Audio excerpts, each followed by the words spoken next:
Film की शुरुआत में हम एक पति पत्नी ने जेमी और माया को देखते हैं, जो खुशी खुशी साथ में रहा करते थे। अब इसी बीच माया को टेस्ट करने पर पता चलता है कि वो प्रेग्नेंट है, जिस बात को वो तुरंत जेमी से बताती है, जिससे वो काफी खुश होता है। और फिर इस खुशी को मनाने के लिए वो पास ही की एक दुकान में वाइन के लिए चले जाते हैं। पर दुकान के बाहर कुछ गुंडे उनका रास्ता रोक लेते हैं, लेकिन जेमी उन्हें नजरअंदाज करके दुकान के अंदर चला जाता है। फिर इसके बाद जब वो वाइन लेकर बाहर आता है तो वो गुंडे फिर से उसे परेशान करने की कोशिश करते हैं, जिन्हें वो इस बार गुस्से में काफी बुरा भला कहता है, जो चीज उन गुंडों से बर्दाश्त नहीं होती।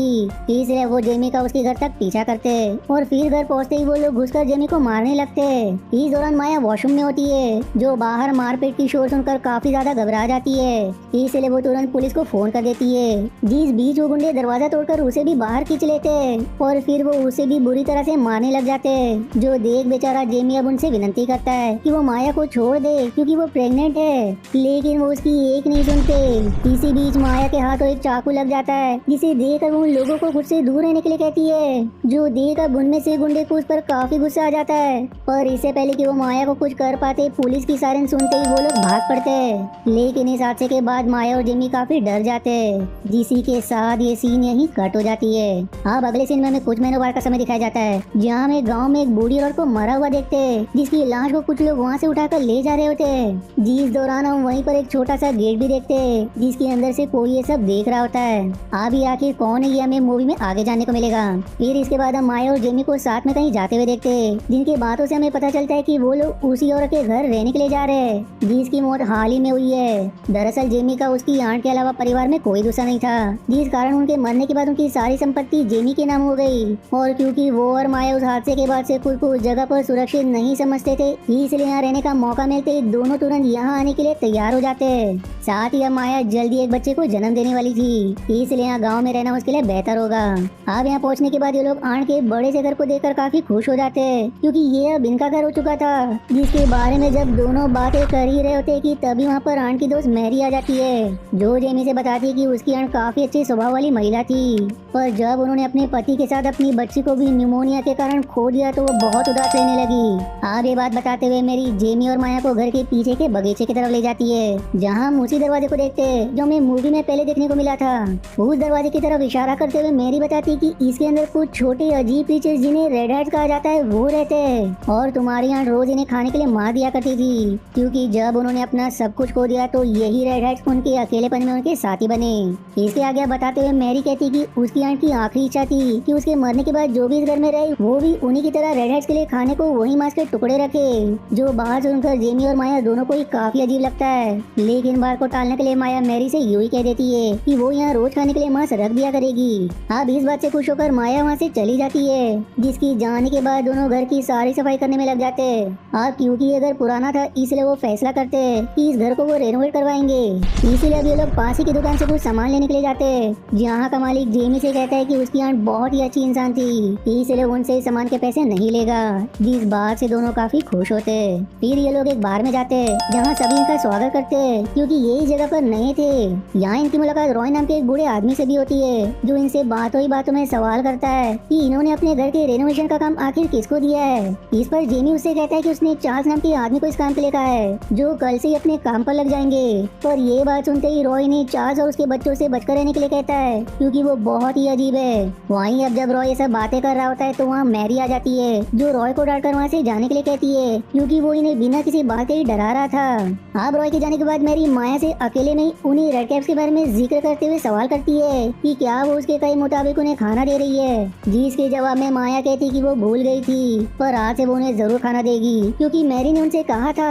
कि अगर वो ऐसा नहीं करेगी तो वो रेड हेड्स बाहर निकलकर खुद से इंसानों का शिकार करना शुरू कर देंगे, जिसमें वो और उसका पति भी शामिल हो सकते हैं। और जैसे कि हम जानते हैं कि पहले से ही माया एक ऐसे हादसे को झेल चुकी थी, इसलिए उसकी दहशत की वजह से वो रेड कैप्स को रोज मार देने के लिए तैयार हो जाती है। वहीं दूसरी तरफ हम रॉय को उसके घर जाते हुए देखते हैं, जिसके साथ उसका पालतू कुत्ता भी होता है, जो अचानक से जंगल की और अंदर की तरफ भाग जाता है, जिसका पीछा करते हुए जब रॉय वहाँ पहुँचता है तो अचानक से कोई अनजान चीज उस पर हमला कर देती है, जिसी के साथ ये सीन यहीं कट हो जाती है। फिर अगली सुबह जेमी और माया के घर पर चार्ल्स अपने दो बेटों और एक बेटी नेम रॉबर्ट, पीटर और कैली के साथ घर के रेनोवेशन के काम करने के लिए आए होते हैं, जो सब सच में काफी अजीब थे, क्योंकि वो हर काम अपने मनमानी तरीके से कर रहे होते हैं। फिलहाल जेमी और माया उन्हें नजरअंदाज करके फिर से सामान लेने के लिए दुकान पर जाते हैं, जहाँ इस बार माया रेड कैप्स को देने के लिए मांस खरीद लेती है, फिर दोनों साथ में आर्ट की कब्र के पास जाते हैं, जिनकी आसपास उनकी पति और बेटी की कब्रें होती है। इस दौरान बातों ही बातों में फादर इन्हें बताते कि असल में आर्ट की जो बेटी थी उसकी लाश कभी मिली ही नहीं, इसलिए उन्होंने छोटी सी जगह पर उसकी कब्र बना दी। जो बात सुनकर दोनों को ही काफी अजीब लगता है।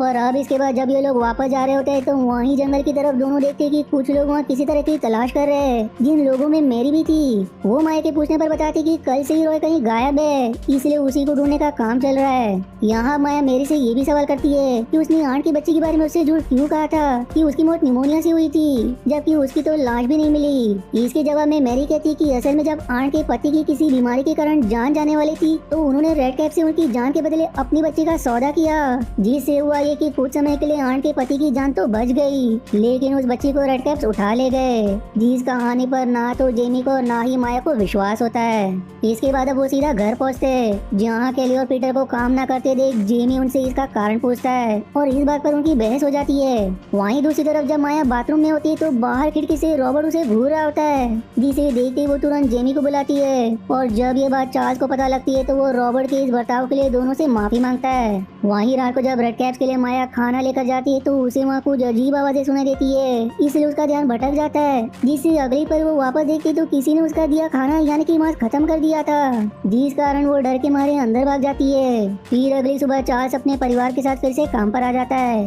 जिस दौरान रॉबर्ट से खिड़की का शीशा टूट जाता है और ये देख चार्ल्स उसे बुरी तरह से मारने लगता है। यहाँ माया कर चार्ल्स को ऐसा करने से रोकती है, जिसकी बात मानकर वो रॉबर्ट को छोड़ देता है। फिर कुछ देर बाद माया को हम उसी दरवाजे के पास देखते हैं जहाँ उसने पिछली शाम रेड कैप्स के लिए खाना रखा था। वो अब हिम्मत करके उस दरवाजे को खोलती है, जहाँ उसे बहुत ही खूबसूरत जंगल नजर आता है। साथ ही उसे रॉय के कुत्ते की आवाज भी आ रही थी, जिससे उसे लगता है कि रॉय भी वहाँ होगा, इसलिए उसे देखने के लिए अंदर चली जाती है। अब यहाँ थोड़ा आगे जाने पर रॉय का कुत्ता मिल जाता है, जो उसे पीछे आने का इशारा करता है और फिर वो माया को एक छोटी सी कुटिया के पास ले आता है, जिसके अंदर से अजीब सी दुर्गंध आ रही होती है। साथ ही वहाँ काफी सारी इंसानी हड्डियां भी पड़ी हुई थी, इसलिए माया उसके अंदर नहीं जाती। और जब वो वापस आ रही होती है तो रास्ते में उसे रॉबर्ट मिल जाता है, जो रो रहा था। वो माया से कहता है कि उसे कोई प्यार नहीं करता और उसके पिता बचपन से उसे इसी तरह मारते आ रहे। जिस बात को सुनकर माया उसे हिम्मत देने की कोशिश करती है, लेकिन यहाँ वो मौका पाकर माया का बलात्कार करने की कोशिश करता है, जिसकी साथ ये सीन यहीं कट हो जाती है।